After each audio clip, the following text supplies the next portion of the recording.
fushat edhe deputet, është dizajnuar është që partitë të merren vesh me zveti, sepse nuk ka gjasa në këtë ambient që cila do partiti fitoj 60, mbi 60% të votave për të patur deputet mjaftueshëm për ta plotësu kushtin. Pra, partia në fjalë të ketë të paktën 70 deputet dhe deputet të komuniteteve jo shumicë të cilët nuk I takojnë komunitetit serb. Pra, deputetet e komuniteteve tjera, si që janë turqit, si që janë romët, goranët, ashkarit, egjiptësit e tjere tjere. Dhe si që e tham ashtu disa herë tashmë, kjo veç është betonuar, mënyra se si ka fillu fushata nuk jep shumë shpresa që pas zgjedhjeve partitë të ulen dhe të merren vesh për se si ta zgjedhin presidentin.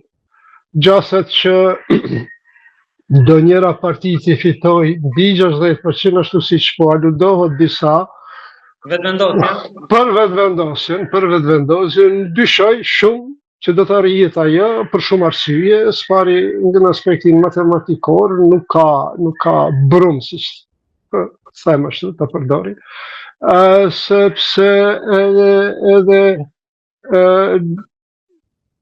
numri I votuesve do të jetë më I vogël se krahasuar se herave tjera, gjykuar nga ajo se çfarë po deklarohen qytetarët e Kosovës. Janë mërzit, kjo gjuha që po përdoret në fushat është shumë irrituese për ta, këto fymjet, shamjet, akuzat. Po Kurti prap duket sikur e ka kursyer Osmanin. Kurti nuk e di se çdo konfrontim me Osmanin, personi që do të dëmtohet më së shumti është ai, andaj e injoron me plot të drejtë. Megjithatë Osmani nuk do të ndalet sipas mendimit tim, ajo do të vazhdojë sepse ka personale dhe kur mirën gjërat personale kështu bëhen. Pra këtë javë që është e fundit prisni që të ketë akoma deklarata më të forta nga Osmani. Absolut, mbas edhe me intensitet më të shtuar, sepse tashti është fushata, janë takimet me qytetarët, dhe aty, si thuash, 24 orë janë me mediat, janë me opinionin dhe natyrisht se do t'jetë edhe më, si them, agresive, për mos thënë arrogante në dritën. Ku shikoni fundin e Vjosa Osmanit, nga presidenca, nga nderimet, nga respekti? Jo, unë nëse zgaboj në emisionin tënd, po ta thënë se kaq është sa I përket fuqisë saj politike. Megjithatë duhet përsëris se ka qenë presidentja më e mirë, pas Rrugovës, gjithë po flas, edhe ato duke marrë parasysh situatën në të cilën veproi Rrugova. Pra ishin rrethanat e jashtëzakonshme. Për ndryshe ka që ka, nuk ka fuqi politike më shumë. Shkuarja apo kthyer në LDK ka shumë si them kështu vakuum aty. Natyrisht ajo bëri shumë kapërcime.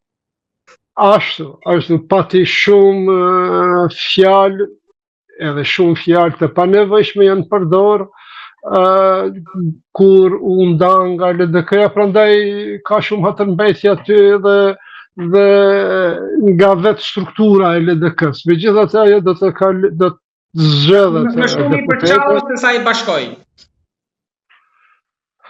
Ndoshta jo dhe përçarë se s'ka ngel aty kush mu përqa më, është ajo struktura bërthama. Mete Bajrami që ishte zonja më e votuar, e kaluara tani e zbriti Abdixhiku poshtë në listë, shfaqje pak kënaqësi.